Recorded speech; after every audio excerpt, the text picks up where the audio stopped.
አንድ ቀን ጧት ግን ጮማነሽ ከሌሎች ጓደኞቿ ቀድማ ማለዳ ተነሳች። እስር ቤቱ በር ላይ ቆማ ከእስር ቤቱ ማዶ በሚገኝ ገላጣ ስፍራ ላይ በነፍስ ወከፍ ጉድጓድ ሲቆፍሩ አየች። ባየችው ነገር ግራ ተጋብታ የሚሰሩትን ፍዝዝ ብላ ስታጤን የተመለከታት ፖሊስ ቁጣ ነበረ ጮማነሽን ከገባችበት ሐሳብ ያባተታት። ሲጋራውን እያንቦለቦለ አደንዝዞ የሚያስቀር ምን አዲስ ነገር ተገኘና ነው አፍጠሽ የምትመለከችው?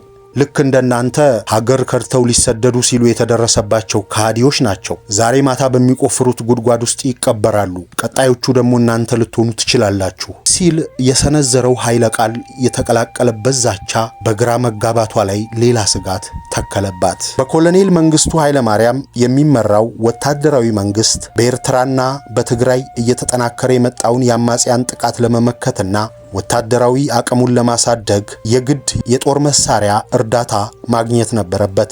ይሁንና የደርግ ወታደራዊ መንግስት የነበረው አቅም እንደተዳከመ የተረዱት አማጽያን ጥቃታቸውን በማጠናከር ከቀን ወደ ቀን የሚያስለቅቋቸውን ነፃ መሬቶች እያሰፉና ወደ መሃል ሀገር እየተጠጉም ሄዱ። ሁኔታው ኮሎኔል መንግስቱንም ግራ ማጋባቱ አልቀረም። የምስራቅ ጀርመን ፕሬዝዳንት ባደረጉላቸው ጥሪ መሰረት ወደዚያው ያቀኑት ኮሎኔል መንግስቱ ኃይለ ማርያም እግረ መንገዳቸውን የጦር መሳሪያ እርዳታ የመጠየቅና የማግኘት ህልም ነበራቸው። ሆኖም ጀርመንን በሚጎበኙበት ወቅት ከሰራዊቶቻቸው ሲሶ የሚሆኑት ጀነራል መኮንኖቻቸው የመፈንቅለ መንግስት ሙከራ አደረጉባቸው።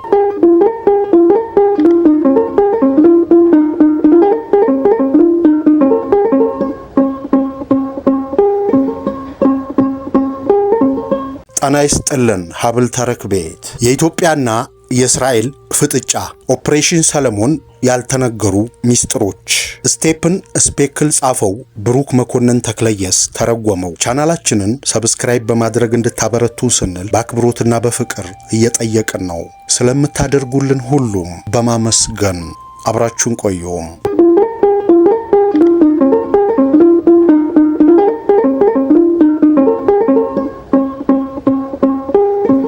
በ1983 ዓመተ ምህረት ወርሃ ግንቦት በዓለም ታሪክ ውስጥ እስካሁን ድረስ ተወዳዳሪ ያልተገኘለት ቤተ እስራኤላውያንን የማጓጓዝ ኦፕሬሽን ተካሂዷል።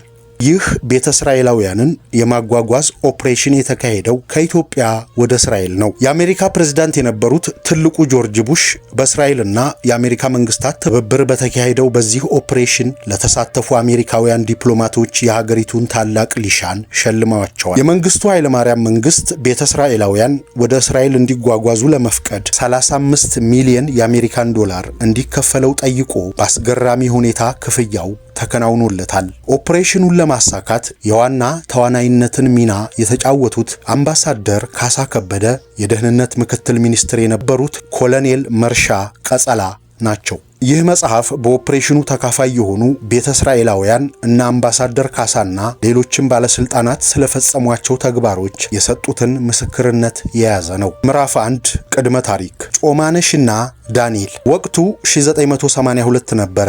በርካታ ኢትዮጵያውያን አይሁዶች ወደ ሱዳን በረሃ መጉረፍ ጀምረዋል። አያት ቅድመ አያቶቻቸው ወደ መጡበት ወደ ተስፋይቱ ምድር እስራኤል ለመጓዝ ካደረባቸው ጉጉት የተነሳ ሕይወታቸውን ለአደጋ የሚያጋልጥ እጅግ አደገኛ የስደት ጉዞ የሚያደርጉበት ወቅት ነው። የእስራኤል መንግስትም በብዙ መቶ የሚቆጠሩትን ቤተ እስራኤላውያን ከሱዳን ወደ እስራኤል በሚስጥር ለማጓጓዝ እቅድ ነድፏል። ጮማነሽና የዕድሜ ኩዮቿ ከሚኖሩበት የሰሜን ጎንደር ገጠር መንደር ነዋሪዎች በየቀኑ ድንገት መሰወርና ወደ ሱዳን የመኮብለል ወሬ የነሱንም ልብ አነሳስቶታል። እናም ይህንን በድብቅ የመሰደድ ሐሳብ ለቀናት ሲያብሰለስሉትና ሲመክሩበት ከቆዩ ኋላ በመጨረሻ የስደት ጉዞ ለመጀመር ቁርጠኛ ውሳኔ ላይ ይደርሳሉ። ያን ጊዜ ጮማነሽ የ16 ዓመት ኮረዳ ነበረች። ሙሉ ጨረቃ በሰማይ ላይ በነገሰችበት አንድ ሌሊት እነ ጮማነሽ በተመካከሩት መሰረት ተጠራርተው በአቅራቢያቸው ወደምትገኘው የገጠር ከተማ አመሩ።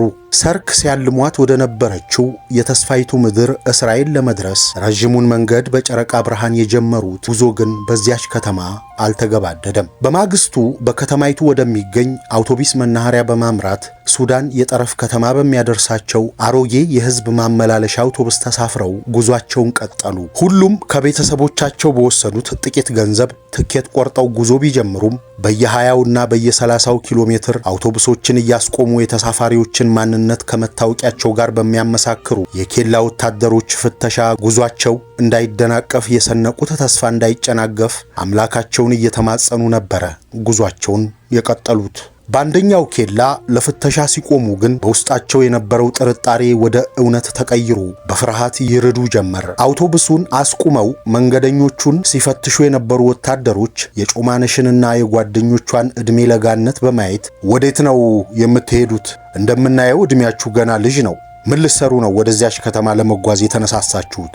ሲሉ በጥያቄ አዋከቧቸው። ላቀዱት ጉዞ የሚሆን በቂ ገንዘብና ስንቅ ባለመያዛቸው ግን እንዴት እንሆናለን በሚል ጭንቀት ተወጥረው የቆዩት እነ ጮማነሽ በወታደሮቹ የመርማሪ ፖሊስ አይነት ጥያቄ ይባስ በስጋት ተዋጡ። ይሁን እንጂ ሁሉም በደመነፍስ በከተማይቱ ሥራ ተቀጥረው ለመስራት እንደሚሄዱ በመግለጽ ምላሽ ሰጡ። በዚህ መልኩ ወታደሮቹን ሸንግለው ወደ ቀጣዩ ከተማ የሚያደርጉትን ጉዞ ሊያስተጓጉል የነበረውን እንቅፋት በሰላም አለፉ። በቀጣዩ ከተማ የምዕራፍ 1 ጉዟቸውን መዳረሻ እንደሚሆን ተስፋ አድርገዋል። ከሰሜን ጎንደር ገጠር መንደር ሱዳን አቅራቢያ ያለችው ከተማ ድረስ የተጓዙበት የትራንስፖርት ክፍያ፣ የአልቤርጎና የምግብ ወጪያቸው ከቤተሰባቸው ሰርቀው የቋጠሩትን ጥሪታቸውን ጨርሶባቸዋል። ጮማነሽና ጓደኞቿ አመሻሽ ላይ ከተማይቱን ሲረግጡ 74 ሳንቲም አልነበራቸውም። የት እንደሚያድሩ እንዲሁም ድካምና ሐሳብ ያንገላታው ሰውነታቸውን የት ማሳረፍ እንደሚችሉ አያውቁም። የግድ አንድ ነገር ማድረግ አለባቸው። በአካባቢው ባህል መሰረት የመሸብን እንግዳነን የሚል ምክንያት ፈጥረው የከተማይቱን ነዋሪዎች በመለመን ያንን ሌሊት ለማሳለፍ ተስማሙ። በአቅራቢያቸው ካለው መንደር ውስጥ ተቸምችመው ወደሚገኙት ቤቶች በየአቅጣጫው ዘልቀው እድላቸውን ለመሞከር ተበታተኑ። የመንደሩ ነዋሪዎች በእነዚህ ሴቶች ሁኔታ አዝነው ራት ከሰጧቸው በኋላ መደብ ላይ እንዲተኙ ፈቀዱላቸው። በበነገታው ከጎንደር የገጠር መንደር ተነስተው አመሻሽ ላይ ወደዚች ትንሽ የመንደር ከተማ ገብተው በጥገኝነት ስላደሩት እነ ጮማነሽ ወሬ ይናፈስ ጀመር። በከተማይቱ ያሉ ወጣቶች እነዚያ ኮረዶች ወደ ሱዳን የሚያመሩ ፈላሾች መሆናቸውን መጠራጠራቸው አልቀረም። ጥርጣሬያቸውም ጥርጣሬ ብቻ በመሆን አላበቃም። ሀገራቸውን ከድተው ለመሰደድ የወጡ መሆናቸውም አስቆጥቷቸዋል። የነጮማነሽ እዚያ መገኘት ያስቆጣቸው የመንደሩ ወጣቶች ወደ ፖሊስ ጣቢያ በመሄድም ሪፖርት አደረጉ። ጥቆማው የደረሰው የከተማይቱ ፖሊስ ያንኑ ዕለት ጮማነሽንና ጓደኞቿን እንዲሁም በዛው ሰሞን ወደ ከተማይቱ ገብተው በጊዜያዊነት ቆይታ የነበራቸው ሌሎች እንግዶችን በሙሉ ሰብስቦ ወደ ወህኒ ወረወራቸው። ጣቢያው ውስጥ ከፖሊስ ጣቢያው ጽሕፈት ቤት ጋር የተያያዘ አንድ የከብቶች ጋጣ የሚመስል ዛኒጋባ አለ። ዛኒጋባው ውስጥ 2 ጠባብ ክፍሎች ይገኛሉ። በእነዚህ ጠባብ ክፍሎች ውስጥ ወንዶችና ሴቶች እስረኞች ታጉረዋል። በእስር ቤቱ ዙሪያ አጥር ላይ እንደ ወጥመድ በገመድ የተዘረጉና የተንጠለጠሉ የተለያዩ አይነት የቆርቆሮ ጣሳዎች ተኮልኩለውበታል። እነዚህ የተንጠለጠሉ የቆርቆሮ ጣሳዎች በማንኛውም ንክኪ በሚፈጠር ግጭት ድምፅ የሚያሰሙና ፖሊሶችን የሚቀሰቅሱ የጥበቃው አካሎች ነበሩ። የወህኒው ጠባቂዎች ማንኛውም ታሳሪ የማምለጥ ሙከራ ቢያደርግ ምላሹ ጥይት መሆኑን አስጠንቅቀዋቸዋል። ይህ ማስጠንቀቂያ ለነጮማነሽና ጓደኞቿ እንዲሁም ለሌሎች ታሳሪዎች ሌላ ሰቆቃ ሆኖባቸዋል። በዚህም ሁኔታ ቀናት ሳምንታትን እየተኩ ሄዱ። እነጮማነሽ እዚያው እስር ቤት ሰነበቱ። አንድ ቀን ጧት ግን ጮማነሽ ከሌሎች ጓደኞቿ ቀድማ ማለዳ ተነሳች። እስር ቤቱ በር ላይ ቆማ ዙሪያ ገባውን እየቃኘች ሳለች አጠገባቸው ካለው የወንዶች እስር ቤት ውስጥ የነበሩ እስረኞች በሙሉ ከእስር ቤቱ ማዶ በሚገኝ ገላጣ ስፍራ ላይ በነፍስ ወከፍ ጉድጓድ ሲቆፍሩ አየች። ባየችው ነገር ግራ ተጋብታ የሚሰሩትን ፍዝዝ ብላ ስታጤን የተመለከታት ፖሊስ ቁጣ ነበረ ጮማነሽን ከገባችበት ሐሳብ ያባተታት። ከእስር ቤቱ ጠባቂዎች አንዱ የሆነው ይህ ፖሊስ ሲጋራውን እያንቦለቦለ አደንዝዞ የሚያስቀር ምን አዲስ ነገር ተገኘና ነው አፍጠሽ የምትመለከችው? ልክ እንደናንተ ሀገር ከድተው ሊሰደዱ ሲሉ የተደረሰባቸው ከሃዲዎች ናቸው። ዛሬ ማታ በሚቆፍሩት ጉድጓድ ውስጥ ይቀበራሉ። ቀጣዮቹ ደግሞ እናንተ ልትሆኑ ትችላላችሁ ሲል የሰነዘረው ኃይለ ቃል የተቀላቀለበት ዛቻ በግራ መጋባቷ ላይ ሌላ ስጋት ተከለባት። ይህንን አስደንጋጭ መርዶ የሰማችው ጮማነሽ በፍርሃትና በስጋት እንደተዋጠች የዕለቱ ፀሐይ ጠልቆ በምሽት ተተካ። ጠባቂው እንዳለው መቃብራቸውን ሲቆፍሩ የነበሩ ወጣቶች በሙሉ ተገደሉ። ከዚህ በኋላ የፍርሃት ቆፈን እንዳኮማተራት ቀናት አለፉ። ብዙዎቹ ሴቶች እኛስ መቼ ይሆን የምንገደለው በሚል ስጋት ነፍሳቸው እንደተጨነቀ ምሽትና ንጋቶች ተፈራረቁ። በአንድ ፀሐያማ ማለዳ እነ ጮማነሽና ሌሎች እስረኞች እንደ ሁል ጊዜው ፀሐይ የሞቁ ሲጫወቱ ፖሊስ ጣቢያው ውስጥ ያልተለመደ እንቅስቃሴ አስተዋሉ። ፖሊሶቹ ይዋከባሉ። ትንሽ ቆየት ብሎ የሰማዩን አየር የምትቀዝፍ አንዲት ሄሊኮፕተር መጥታ ፖሊስ ጣቢያው አቅራቢያ አረፈች። ከሄሊኮፕተሯ የወረዱ የደንብ ልብስ የለበሱ በርካታ መኮንኖች ወደ ፖሊስ ጣቢያው አቀኑ። እስረኞቹ ምን ተፈጠረ በሚል ስሜት ይህን ያልተለመደውን እንቅስቃሴ እያስተዋሉ ስለ ራሳቸው ሕይወት ማሰላሰልና የሚመጣውን ነገር መጠባበቅ ያዙ። ወዲያው እነ ጮማነሽና ሌሎቹ እስረኞች በፖሊስ አጀብ እየተነዱ እዚያው አቅራቢያው ወደሚገኘው የጦር ካምፕ ተወሰዱ። በጦር ካምፑ ዝግጁ ሆኖ ይጠብቃቸው በነበረ የወታደር መጓጓዣ ተጭነው ወደ ጎንደር መጓዝ ጀመሩ። የ16 ዓመቷ ጮማነሽና ጓደኞቿ ወደ ተስፋይቱ ምድር ለመሻገር የሰነቁትን ተስፋ ጥለው የኋሊት ተመለሱ። ህልማቸው ከጅምሩ ጋሬጣ ገጥሞት ከሞት ጋር ተፋጠው በስጋት ሲማቅቁ የከረሙት እነ ጮማነሽ አሁንም ወዴትና ለምን ዓላማ እየተወሰዱ እንደሆነ መገመት እንኳ ሳይችሉ በፍርሃትና በስጋት እንደራዱ ለቀናት ተጉዘው ጎንደር ደረሱ። ይዟቸው የመጣው መኪና ጎንደር ከተማ የሚገኘው ታላቁ ወህኒ ቤት ግቢ ውስጥ አራገፋቸው። ከዚያች አነስተኛ የጠረፍ ከተማ ፖሊስ ጣቢያ ተነስተው ወደ ጎንደር የተጓጓዙት ወደ 88 የሚጠጉ ቤተ እስራኤላውያን ወጣቶች ነበሩ። እነዚህ ወጣቶች በጎንደር ወህኒ ቤት ቅጥር ግቢ ሜዳ ላይ አንድ ላይ ችምችም ብለው እንደተሰለፉ ቀጥሎ የሚሆነውን መጠባበቅ ቀጠሉ። የወህኒው አዛዥ እንዲሁም ከፍተኛ የመንግስት ባለስልጣን መሆኑን ሁኔታው የሚያሳብቅበት አንድ ደልደል ያለ ሰው ተሰባስበው የሚጠብቁት እስረኞች ዘንድ በመሄድ በንዴትና በቁጣ በታጀበ አስፈሪ ንግግሩ ያስበረግጋቸው ገባ።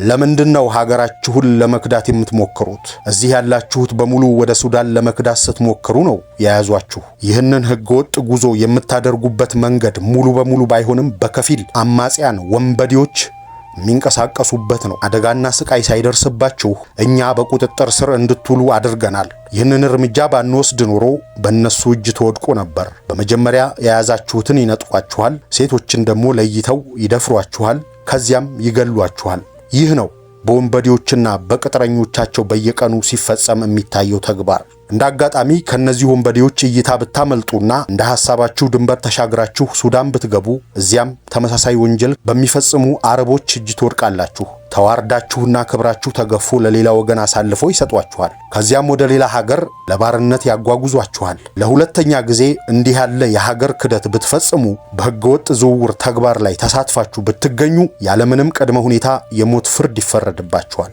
አሁን ለመጀመሪያ ጊዜ በፈጸማችሁ ስህተት ተገቢው የማስተማሪያ ቅጣት ታገኛላችሁ። እልህ እየተናነቀው ተናገረ። ይህ ንግግር ለነጮማነሽ ነገሮች ሁሉ በዚህ ያበቁ መስሏቸው ነበር። ነገር ግን እንደጠበቁት አልሆነም። ከሜዳው ወደ ማጎሪያ አዳራሽ ከተወሰዱ ኋላ በየተራ እየተጠሩ ባረመኔ መርማሪዎችና ደብዳቤዎች ቶርቸር እየተገለበጡ አሰቃቂ ምርመራ ሲካሄድባቸው ሰነበቱ። ብዙዎቹ ሴቶች በደረሰባቸው አሰቃቂ ግርፋትና ስቃይ ምክንያት ከሰውነት ጎዳና ውጭ ሆኑ። በግርፋቱ መክፋት ሳቢያ ጮማነሽ እግሯን ያስነክሳት፣ ስቃይም ይጎበኛት ጀመር። በተለያዩ መንገዶች ተጓጉዘው በእስራኤል ኑሯቸውን የመሰረቱ ኢትዮጵያውያን ቤተ እስራኤላውያን በጎንደር ወህኒ ቤት በእስር ላይ ለሚገኙት 88 ቤተ እስራኤላውያን ወጣቶች ድምጻቸውን ያሰሙ ጀመር። የኢትዮጵያ መንግስት እነዚህን እስረኞች ይፈታ ዘንድ የእስራኤል መንግስት ግፊት እንዲያደርግ በቴልአቪቭ እና ኢየሩሳሌም ከተሞች ከፍተኛ ሰላማዊ ሰልፍ አካሄዱ።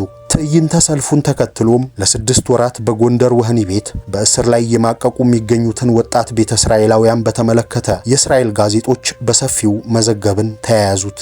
ይህ እንቅስቃሴ ያስደነገጠው ደርግ የጎንደር ከተማ ፖሊስ በእስር ላይ ለሚገኙት ቤተ እስራኤላውያን ወጣቶች ከባድ ማስጠንቀቂያ ሰጥቶ እንዲፈታቸው አዘዘ። ከዚያ በኋላ ነበር ነጮማነሽ ለ8 ወራት ከቆዩበት እስር ቤት ነፃ የወጡት። ያልተሳካ ተስፋቸውን እንደሰነቁ ከድካምና ከህመም ጋር ወደ ትውልድ ሰፈራቸው የተመለሱት ነጮማነሽ ከቤተሰባቸው ጋር ቢቀላቀሉም ልባቸው ግን እስራኤልን ማለሙን አላቆመም። ለ9 ዓመታት የተረገዘ ጽንስ ሆኖ በሁሉም ልብ ውስጥ አደረ። 88ቱ ኢትዮጵያውያን አይሁዶች ከእስር እንዲፈቱ በሀገረ እስራኤል በተደረገው ትዕይንተ ህዝብ ከተሳተፉ ቤተ እስራኤላውያን ውስጥ አንዱ ዳንኤል ይባላል። ዳንኤል ከልጅነቱ አንስቶ በየቀኑ ስለ እስራኤል የሚባለውን ሁሉ እየሰማ ነው ያደገው። በ1967 ዓመተ ምህረት የ10 ዓመት ልጅ ሳለ ነው አባቱ ወደ ምስራቅ ፊቱን አዙሮና ተንበርክኮ ሲጸልይ በደንብ ያስተዋለው። ከዚያ በፊት አባቱ በሳምንት ውስጥ ለ6 ተከታታይ ቀናት ሲጸልይና ሲሰግድ ቢመለከትም ለምን እንደዚያ እንደሚያደርግ ጠይቆት አያውቅም ነበር። አንድ ሰሞን ማታ ማታ ሰው ሁሉ ወደ መኝታው ከሄደ በኋላ አባቱ ቁጭ ብሎ መቆዘምና ማሰላሰልን ልማድ እያደረገው መጣ። ያልተለመደው ይህ ሁኔታ ያሳሰባቸው ቤተሰቦቹ ምን ሆኖ እንደሆነ ጠየቁት። እስራኤል በጦርነት ላይ ናት፣ እዚህ ቁጭ ከምል እዚያው ሄጄ ብዋጋ ይሻላል ሲል ይመልስላቸዋል። የዳንኤል አባት የተለየ ዕውቀትና ችሎታ ያለው በመሆኑ በመንደሩ ነዋሪዎች ዘንድ ይታወቃል። ሕሙማንን ስለሚፈውስ እንደ ጠንቋይና አዋቂም ተደርጎ ይታያል። የመንደሩ ነዋሪዎች ይህንን አባባል ሰምተው ብቻ ዝም አላሉ። ለእስራኤል እዋጋለሁ የሚለው አባባሉን የአንድ ሰሞን መነጋገሪያ አጀንዳ አድርገውት እንደነበር ዳንኤል ያስታውሳል። ይህ ከሆነ ከ2 ዓመት በኋላ እንግዲህ ይህች ምድር የኛ ሀገር አይደለችም ብለኸኛል፣ ሀገራችን እስራኤል ናት ካልክ ወደዛው መሄድ አለብኝና ፍቀድልኝ ሲል ዳንኤል አባቱን ይጠይቀዋል። አባቱ በዳንኤል ጥያቄ ተገርሞ ጥቂት ሲያሰላስል ይቆይና ጊዜው ገና ነው፣ መሲሁ አልመጣም፣ እሱ ሲመጣ ሁላችሁም ወደዛው በክብር መጓዛችሁ አይቀር ሲል መልስ ይሰጠዋል። እኔ መሲሁ እስኪመጣ አልጠብቅም፣ መሄድ የምፈልገው አሁን ነው ይላል ዳንኤል። አንተ ገና አልጎረመስክም፣ ብቻህን ወደዛ ልትሄድ አትችልም ሲል አባቱ ይመልሳል። ዳንኤል ግን በአቋሙ ጸና። ለአባቱም 2 ምርጫዎችን አቀረበለት። ፈቃድህ ከሆነ መርቀህ ወደ እስራኤል ሸኘኝ፣ አይሆንም ካልክ ወታደርነት ተቀጥሬ ወደ ጦርነት መሄድ አይቀርም። እንግዲህ ምን ማድረግ እንዳለብህ የምታውቀው አንተ ነህ። ስለዚህ ጉዳይ የሰማኸው በሬዲዮ ነው አደል? እንዴት ነው መሄድ የምትችለው ሲል ጠየቀው። ዳንኤል ለአባቱ ጥያቄ ተገቢ ምላሽ ከሰጠ በኋላ ውሳኔውን ሊተገብር ዝግጅቱን አጠናቀቀ። የተወለደበትንና ያደገበትን መንደር፣ ወላጆቹን፣ እህቶቹን፣ ወንድሞቹንና ወገኖቹን ትቶ ለቀናት ከተጓዘ በኋላ ጎንደር ከተማ ገባ። ጎንደር ጥቂት ቀናት ቆይቶ በአውቶቡስ ተሳፍሮ ወደ አዲስ አበባ ያመራል። አዲስ አበባ እንደገባ ወደ እስራኤል ለመጓዝ በሚያስችለው ተግባር ላይ ተጠምዶ ሰነበተ። ይሁንና በዚያ ወቅት ቴል አቪቭ በኢትዮጵያ ያሉ ፈላሻዎች የእስራኤል ዝርያ ስለመሆናቸው ገና ዕውቅና አልሰጠችም ነበር። በዚህ የተነሳ ጥያቄው ተቀባይነት አጣ። ወደ እስራኤል የመሄድ ውጥኑን የነገራቸው ሌሎች ሰዎች ግን ወደ ምጽዋ ወይም አሰብ ሄዶ በአሳ አጥማጅነት ሥራ ላይ የተሰማሩ ፈላሻዎችን ቢያገኝ በቀላሉ ወደ ኢልያት ወደብ እንደሚያጓጉዙት ነገሩት። በዚህ ጥቆማ መሰረት በአውቶቡስ 2 ቀናት ተጉዞ አስመራ ገባ። እዚያም ወደ እስራኤል የሚያደርገውን የጉዞ ዕድል ለማግኘት ለ4 ወራት ሲጠብቅ ከረመ። በመጨረሻም ጉዞው ስላልተሳካለት ወደ ትውልድ መንደሩ ለመመለስ ተገደደ። ወደ ትውልድ መንደሩ የተመለሰውና ጥረቱ ያልተሳካለት ዳንኤል ከአባቱ ሽንቆጣ አላመለጠም። እኛ ለ5000 ዘመን ስንጠብቅ የምንኖረውን አንተ በ1 ዓመት ውስጥ ልታሳካው መሞከር ምን ያህል ስህተት እንደሆነ እወቅ አለው አባቱ። ከ6 ዓመት በኋላ ዕድሜው 18 የሞላው ዳንኤል አዲስ አበባን ለሁለተኛ ጊዜ ጎበኛት።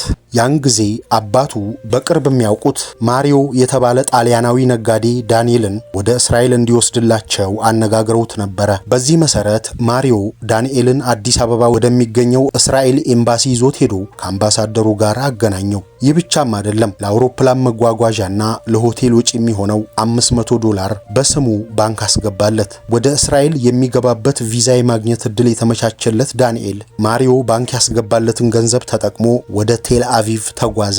ዳንኤል ጣሊያናዊው ነጋዴ ባንክ ያስገባለትን $500 የመለሰው እስራኤል ገብቶ 19 ዓመቱን ባከበረበት ወቅት ነበር። ዳንኤል በወቅቱ ወደ እስራኤል ስላደረገው ጉዞ ሲጠየቅ በጊዜው በእስራኤል ስለሚጠብቀኝ ሕይወት ምንም የማውቀው ነገር አልነበረም፣ ስለዚህም ፈርቼ ነበር ይላል። ዳንኤል ቴል አቪቭ እንደደረሰ በርካታ ኢትዮጵያውያን ይኖሩበታል ወደ ተባለው ደቡባዊ እስራኤል ኤልያት ወደብ ከተማ ነበር የተጓዘው።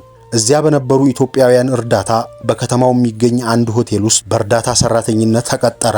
ሆቴሉ ምግብና መጠለያ ችሎት የእስራኤልን ኑሮ ሀብሎ ጀመረ። ለ6 ወራት ያህል በዚሽ ከተማ ከቆየ ኋላ የዕብራይስጥ ቋንቋ ለመማር ኩቢትስ ወደምትባል ወደ እስራኤል መንደር አመራ።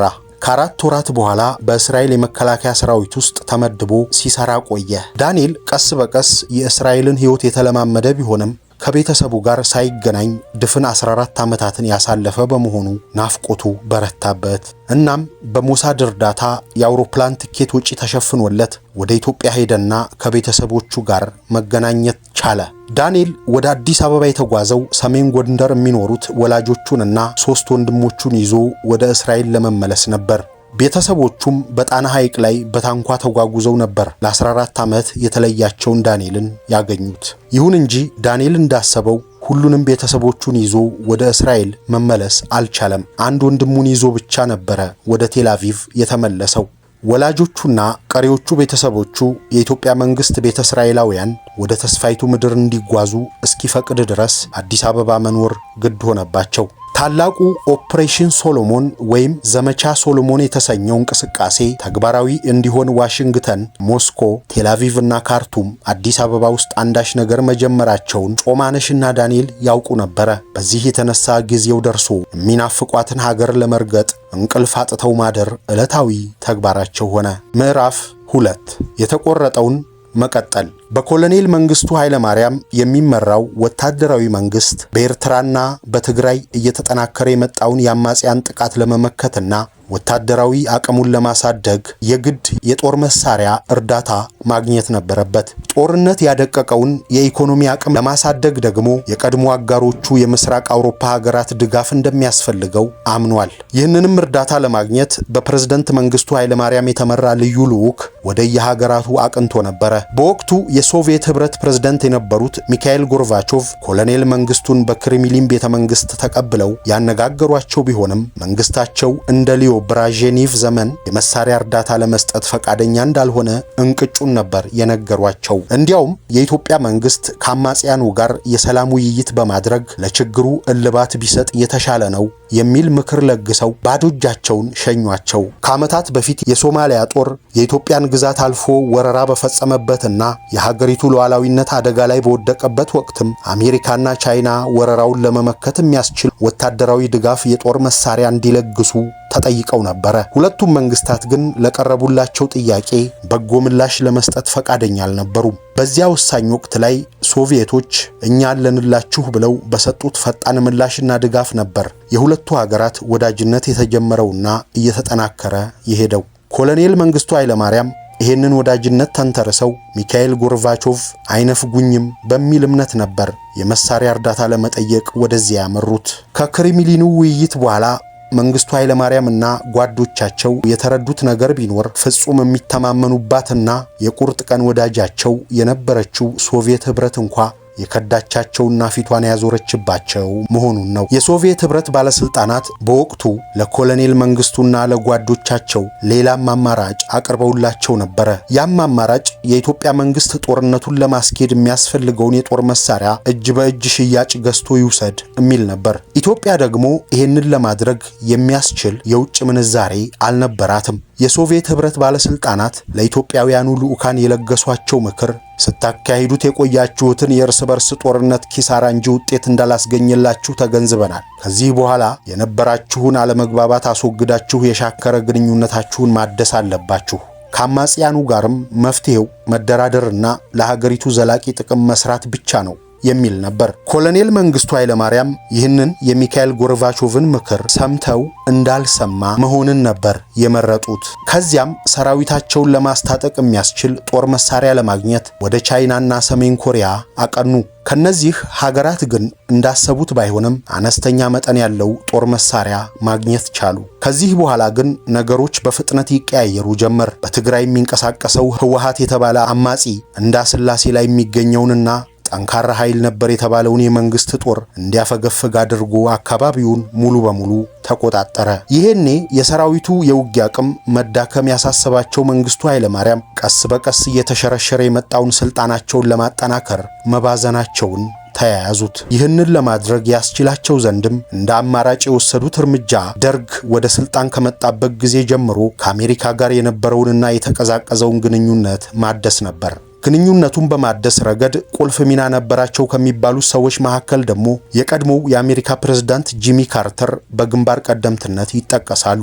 እኚህ የቀድሞው የአሜሪካ ፕሬዝዳንት ወደ ኢትዮጵያ መጥተው መንግስት በሀገሪቱ ከሚንቀሳቀሱ አማጺ ኃይሎች ጋር የሰላም ድርድር እንዲያካሂድ ሐሳብ ባቀረቡ ጊዜ ኮሎኔል መንግስቱ ያሳዩት ፈቃደኝነት ለዚህ ተጠቃሽ ነው። በሶማሊያ ወረራ ወቅት የአሜሪካ ፕሬዝዳንት የነበሩት ጂሚ ካርተር ኢትዮጵያ ጦር ኃይሏን ለማጠናከር የሚያስችላትንና በቅድመ ክፍያ የፈጸመችበትን ጦር መሳሪያ እንዳይሰጣት የከለከሉ ናቸው። ይህንንና ሌሎች ቅሬታዎችን ወደ ጎን በመተው ኮሎኔል መንግስቱ ኃይለማርያም ከቀድሞው የአሜሪካ ፕሬዝዳንት ጋር ውይይት መደረጉ ኮሎኔሉ ስልጣን ለማራዘም ከወሰዷቸው እርምጃዎች አንዱ ተደርጎ መታየት ጀመረ።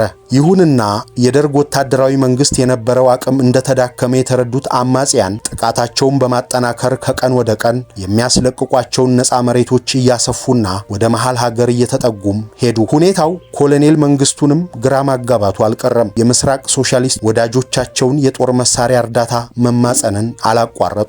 የምስራቅ ጀርመን ፕሬዝዳንት ባደረጉላቸው ጥሪ መሰረት ወደዚያው ያቀኑት ኮሎኔል መንግስቱ ኃይለማርያም እግረ መንገዳቸውን የጦር መሳሪያ እርዳታ የመጠየቅና የማግኘት ህልም ነበራቸው። ሆኖም ጀርመንን በሚጎበኙበት ወቅት ከሰራዊቶቻቸው ሲሶ የሚሆኑት ጀነራል መኮንኖቻቸው የመፈንቅለ መንግስት ሙከራ አደረጉባቸው። ይህ ሙከራ ፕሬዝዳንቱ የሚተማመኑበት ነገር ሁሉ እየከዳቸው መሆኑን ለአንዴና ለመጨረሻ ጊዜ ሳያስገነዝባቸው አልቀረም። የመፈንቅለ መንግስት ሙከራውን በማክሸፍ ከ176 በላይ ከፍተኛ ባለስልጣናትና ወታደራዊ ባለማዕረጎችን በቁጥጥር ስር በመዋል የስልጣን ዕድሜያቸውን ከመቀጨት ያዳነው የሀገር ውስጥ ጉዳይ ሚኒስትሩ ተስፋዬ ወልደስላሴ ነው።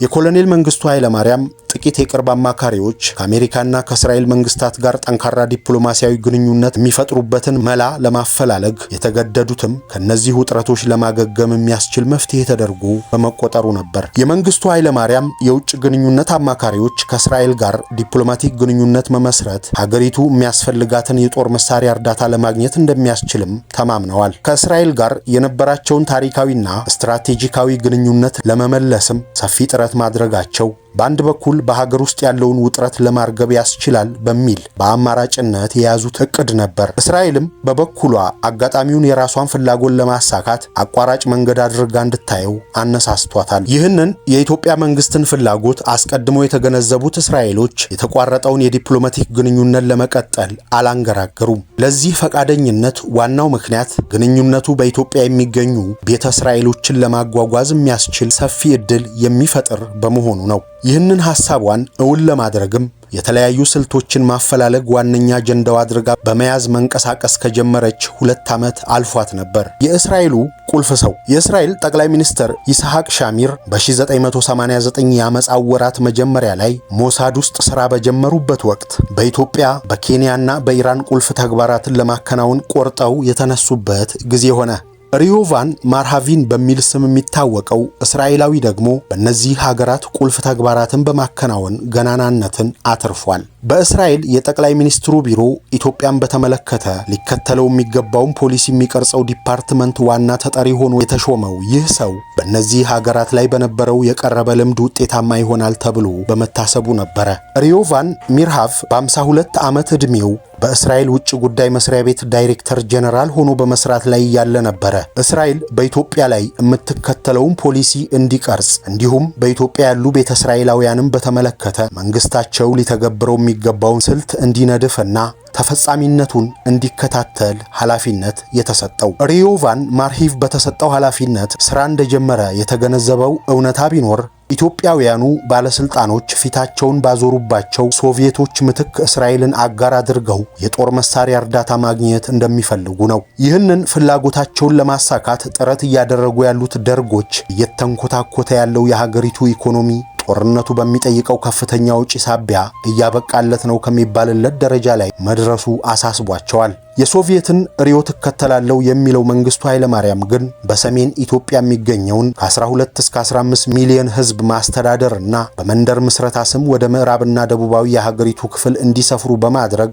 ከፍተኛ ቀውስ ያስከተለ ተግባር እያከናወነ ነበረ። ኖቬምበር 3 ቀን 1989 ኢትዮጵያ ከእስራኤል ጋር አቋርጣ የነበረውን የዲፕሎማቲክ ግንኙነት በአዲስ መልክ መጀመሯን አስታወቀች። ከሁለት ቀናት በኋላም በካሳ ከበደ የተመራ ከፍተኛ የልዑካን ቡድን ወደ ኢየሩሳሌም ላከች። የልዑካን ቡድኑ ኢየሩሳሌም ሲደርስ አቀባበል ተደረገለት። ለልዑካን ቡድኑ አቀባበል ካደረጉት የሞሳድ ከፍተኛ ባለስልጣናት እንዲሁም በወቅቱ የእስራኤል ምክትል ውጭ ጉዳይ ሚኒስተር ከነበሩት ኔታንያሁ ጋር የሁለቱን ሀገራት ግንኙነት በሚጠናከርበት መንገድ ዙሪያ ተወያየ። አምባሳደር ካሳ ከበደ ለእስራኤል ጠቅላይ ሚኒስተር ከመንግስቱ ኃይለማርያም የተላከ ልዩ መልእክት አቀረበ። ፕሬዝዳንት መንግስቱ በዚህ ደብዳቤያቸው ሁለቱ ሀገራት የነበራቸውን ጥንታዊ ስትራቴጂካዊ ዝምድና እንደገና መቀጠል ይቻል ዘንድ በቀይ ባህር ላይ የሚገኙትን የዳህላክ ደሴቶች እስራኤል የመከላከያ ተግባራት እንድታከናውንበት ከመፍቀድ በተጨማሪ በኢትዮጵያ ያሉ ቤተ እስራኤላውያንን ወደ ሀገሯ እንድትወስድ ያላቸውን ፍላጎት ያሰፈሩበት ነበር። በየወሩ ከ500 እስከ 1000 ቁጥር ያላቸው ቤተ እስራኤላውያን እንዲጓጓዙም ሁኔታዎችን ለማመቻቸት ዝግጁ መሆናቸውን በደብዳቤያቸው አክለው ገልጸዋል። ይህ የፕሬዝዳንት መንግስቱ ኃይለማርያም ልዩ መልእክት ለእስራኤል ያበረከታቸው ጥቅሞች በምትኩ ምን ማግኘት ፈልገው ነው የሚል ጥያቄ አስነስቶ ነበር። በወቅቱ የመንግስቱ አማካሪ የነበረው ካሳ ከበደ ግን በሀገሩ የነበሩ ቤተ እስራኤላውያን ወደ እስራኤል እንዲሄዱ የፈቀደው በምትኩ የጦር መሳሪያ ለማግኘት አልነበረም ሲል የኢትዮጵያ አቋም ይህ እንዳልነበር በተደጋጋሚ አስተባብሏል። ካሳ ከበደ ይህንን ይበል እንጂ ራቪዮን ማርሂቭ የኢትዮጵያ ልዑክ ወደ እስራኤል ሲመጣ የሀገሪቱን ጦር ኃይል ጅምላ ጨራሽ መሳሪያ ጭምር ማስታጠቅ እንደሚፈልግ የሚዘረዝር ሰነድ ይዞ እንደነበረም ገልጿል። ያኔ በእስራኤል ኢኮኖሚ ውስጥ ጉልህ ሚና የነበራቸው ግዙፎቹ የእስራኤል ጦር መሳሪያ ኢንዱስትሪዎች በልዑካኑ በተገኙበት ወቅትም የመንግስቱ ኃይለማርያም መንግስት የሚፈልገውን አይነት ጦር መሳሪያ ለማቅረብ ያላቸውን ጉጉት አሳይተው ነበረ። በወቅቱ የእስራኤል መንግስት ከኢትዮጵያ መንግስት ጋር ያለውን ግንኙነት ለማጠናከር በኢትዮጵያ የነበሩ ቤተ እስራኤላውያንን ለማጓጓዝ በግልጽም በተዘዋዋሪም የጦር መሳሪያ እርዳታ ማድረጉ በእስራኤልና በአሜሪካ መካከል ከፍተኛ የዲፕሎማሲ ውዝግብ እንዲቀሰቀስ ምክንያት ሆኗል። ይሁንና የኢትዮጵያ መንግስት የእስራኤል መንግስት በተደጋጋሚ የማይፈጸም ቃል በመግባት የሚፈልገውን ለማግኘት ተጠቀመበት እንጂ ፈጽሞ የጦር መሳሪያ እርዳታ እንዳልሰጠ ነው አምርሮ ያስተባበለው። ከሶቪየት መንግስት ታገኝ የነበረውን የጦር መሳሪያ እርዳታ ለተቋረጠባት ኢትዮጵያ የእስራኤል ባለስልጣናት የሚያስፈልጋትን መሳሪያ እንሰጣለን የሚል የሐሰት ቃል መግባታቸው ቤተ እስራኤላውያንን የማጓጓዙ ተግባር በሚፈለገው ፍጥነት እንዳይፈጸም የራሱ የሆነ ተጽዕኖ አሳርፏል። ጉዳዩን በቅርበት ይከታተል የነበረው የወቅቱ በኢትዮጵያ የአሜሪካ ኤምባሲ ጉዳይ ፈጻሚ የሆነው ቦብ ፍሬዘር እስራኤሎች የሚከተሉትን ብልጣብልጥ ስልት እጅግ አደገኛ መዘዝ እንደሚያስከትል ገልጾላቸው ነበር። ቦብ ፍሬዘር እነዚህ ሰዎች እንደ ሌሎች ሰዎች አይምሰሏችሁ። እነዚህ ሰዎች የባባና ሪፐብሊክ ሰዎች አይደሉም። እጅግ ጥበበኞችና አርቀው የሚያስቡ ሰዎች ናቸው። ባቄላ ነው ብሎ የእሸት ቅርፊት በማሳየት የሚያታልሏቸው አይደሉም። የጦር መሳሪያ እርዳታ እናደርጋለን ባላችሁበት መሰረት ቃላችሁን ባትፈጽሙ ቤተ እስራኤላውያኑን ከኢትዮጵያ አጓጉዘን እንጨርሳለን ብላችሁ አትሞኙ ሲል አስጠንቅቋቸው ነበር። የሆነ ሆኖ በጠቅላይ ሚኒስትሩ ቢሮ የኢትዮጵያ ዲፓርትመንት ኃላፊ ሆኖ የተሾመው ሪዮቫን ሚርሃቭ በአዲስ መልክ ለሚከፈተው የእስራኤል ኤምባሲ በአምባሳደርነት የሚያገለግል ሰው ለመምረጥ ብዙም አልተቸገረም። ከ16 ዓመት በፊት ኤምባሲውን ለቀው ሲወጡ በቅጥር ግቢው ተሰቅሎ የነበረውን ባንዲራ አውርዶ በክብር ወደ ኢየሩሳሌም የመለሰውን አምባሳደር ሚር ዮፍናንን በእጩነት አቀረበ። እኚህ አምባሳደር ያወረዱትን ባንዲራ መልሰው እንዲሰቅሉ ተሹመው ወደ አዲስ አበባ አቀኑ። በመቀጠልም ደግሞ ከኢትዮጵያውያን ቤተ እስራኤላውያን ጋር ይሰራ የነበረውና አማርኛ አቀላጥፎ የሚናገረው የ46 ዓመቱ ሚካ ፌልድማንን ስፔሻል ኮንሱለር ፋሚሊ ሪዩኒኬሽን በተባለ ወሳኝ የሥራ ዘርፍ ተመድቦ እንዲሰራ ተሾመ። ሚር ዮፋን ይህን ሹመት ከማግኘቱ በፊት የአይሁድ ኤጀንሲ ሰራተኛ ነበር። አማርኛ ቋንቋን አቀላጥፎ መናገር የሚችለው ሚር ዮፋን ተጓዦቹ ቤተ እስራኤላውያን በእጁ ካለው የአይሁዶች ዝርዝር ከተሰኘ ሰነድ ጋር የማመሳከርና የማረጋገጫ የመስጠት ቁልፍ ስልጣን ነበረው። ጃንዋሪ 22 ቀን 1990 የእስራኤል ኤምባሲ በአዲስ አበባ እንደገና በይፋ ተከፍቶ ስራ ጀመረ። ኤምባሲው በኢትዮጵያ የሚገኙትን ቤተ እስራኤላውያን ስርዓት በጠበቀ መልኩ ከጎንደር ወደ አዲስ አበባ ማመላለስ እንዲሁም ከአዲስ አበባ ወደ ቴል አቪቭ በሚደረግ በረራ በሰከነ መንገድ የማጓጓዝ እቅድ ነበረው። ይሁንና እንዳሰቡት አልሆነም። እቅዳቸው ሙሉ በሙሉ ከቁጥጥር ውጭ ሆነ። እቅዳቸውን ለመተግበር ሲነሱ የተጓዦች ብዛት ባልተጠበቀ መልኩ ከምንጭነት ወደ ጎርፍነት የተቀየረበት ሁኔታ ነበር የተከሰተው። ማርሽ ቀያሪዋ ሱዛን ፑላክ ዕድሜዋ በ30ዎቹ አጋማሽ ላይ የሚገኘው አሜሪካዊቷ ሱዛን ፑላክ የተወለደችው ሜይን ከተማ ውስጥ ነው። በሜይን ከተማ ከሚኖሩት ብቸኛ የአይሁድ ቤተሰብ የተገኘች ናት። በ1981 ወደ ኢየሩሳሌም የተጓዘችው ሱዛን ፑላክ አሶሲዬሽን ፎር ኢትዮጵያን የተባለውን የአሜሪካውያን ማህበር ፕሬዝዳንት ሃዋርድ ሊንኮፍ እንዲሁም ኢትዮጵያውያን ቤተ እስራኤላውያኖች ያደረጉትን ንግግር ካዳመጠች በኋላ ነበረ ኢትዮጵያዊ አይሁዶችን ለሀገራቸው ለማብቃት በሚደረገው እንቅስቃሴ የበጎ ፈቃድ አስተዋጽኦ ማድረግ የጀመረችው። በዚህ ውሳኔዋ መሰረት በጎንደር የተለያዩ መንደሮች ለሚኖሩ ቤተ እስራኤላውያን በድብቅ መድኃኒት እንዲገባ እስከ ማስደረግ የዘለቀ ተግባር አከናውናለች። በተለያዩ ሀገራት የሚገኙ አይሁዶች በኢትዮጵያ ስለሚገኙ ቤተ እስራኤላውያን ዕውቀት እንዲኖራቸው በሚቀሰቅሰውና ገንዘብ በሚያሰባስበው ቡድን ውስጥም ጉልህ ተሳትፎ አድርጋለች። በዚህ መሰል እንቅስቃሴ ውስጥ ለአንድ ዓመት ያህል ስትሳተፍ የቆየችው ሱዛን ፑላክ ከጥቂት ዓመታት በኋላ በአዲስ አበባ የሚገኘው አሜሪካን አሶሲዬሽን ፎር ኢትዮጵያን ጂውሽ የተባለ ድርጅት ሬዚደንት ዳይሬክተር በመሆን የእስራኤልና የአሜሪካንን መንግስት ትኩረት የሳበ እጅግ አስገራሚና አወዛጋቢ ተግባራትን አከናውናለች። ሱዛን ፑላክን በአዲስ አበባ የወከለው የአሜሪካውያን ማህበር ለኢትዮጵያ አይሁዶች ኤኤኢጂ የተሰኘው ማህበር ባደረገው እንቅስቃሴ የአሜሪካ መንግስት ባለስልጣናት ኢትዮጵያዊ አይሁዶችን ወደ እስራኤል በማጓጓዝ እቅድ ዙሪያ ድጋፋቸውን እንዲሰጡ አድርጓል። ማህበሩ ይህንን ቢያደርግም በእንቅስቃሴው ላይ ውጥረትና ቀውስ የፈጠረ ተግባርም ፈጽሟል።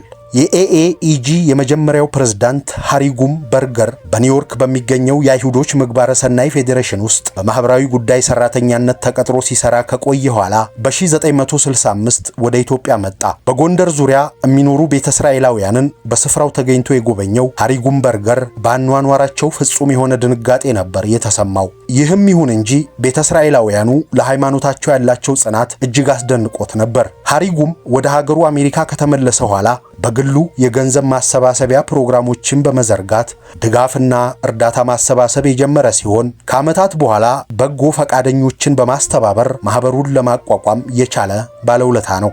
በአጭር ጊዜ ውስጥ በዓለም ዙሪያ ከሚገኙና አይሁዳውያን ከሚያንቀሳቅሷቸው ተቋማት ባገኘው ድጋፍ ዓመታዊ በጀቱ ወደ 1.5 ሚሊዮን ዶላር ያደገው የአሜሪካውያን ማህበር ለኢትዮጵያ አይሁዶች ተቋም መስራች በርገርና የተቋሙ ሌላው አመራር አባል ሌንሆፍ ናቲ ሻምፕሮን የእስራኤል መንግስት በኢትዮጵያ በሚገኙት ቤተ እስራኤላውያን ላይ በሚያራምደው አቋም ግራ ይጋቡ ነበር። በዚህም የተነሳ የእስራኤል መንግስትን ለዘብተኛ አቋም በመተቸት የጥቁር አይሁዶችን መብት አያከብርም የሚል ክስ ለመሰንዘር እስከ መገደድ ደርሰው እንደነበርም ይናገራሉ። እነ ሃሪጉም የመሰረቱት ተቋም ኢትዮጵያውያን ቤተ እስራኤላውያኖችን በሱዳን በኩል የሚያጓጉዘውንና ኦፕሬሽን ሶሎሞን በመባል የሚታወቀውን ተልዕኮ በግንባር ቀደምትነት የጀመረ እንዲሁም በዚህ እንቅስቃሴ ውስጥ የእስራኤል መንግስት በቀጥታ እጁን እንዲያስገባ ያደረገ ፋና ወጊ ተቋም ነው። ኢትዮጵያና እስራኤል ዲፕሎማቲክ ግንኙነታቸውን ካደሱ ኋላ የአሜሪካውያን ማህበር ለኢትዮጵያ አይሁዶች ማህበር በኢትዮጵያ ውስጥ ያከናውናቸው የነበሩትን ተግባራት ሙሉ በሙሉ የለወጠ ቢሆንም የፈጠረው ውዝግብ የማያባራ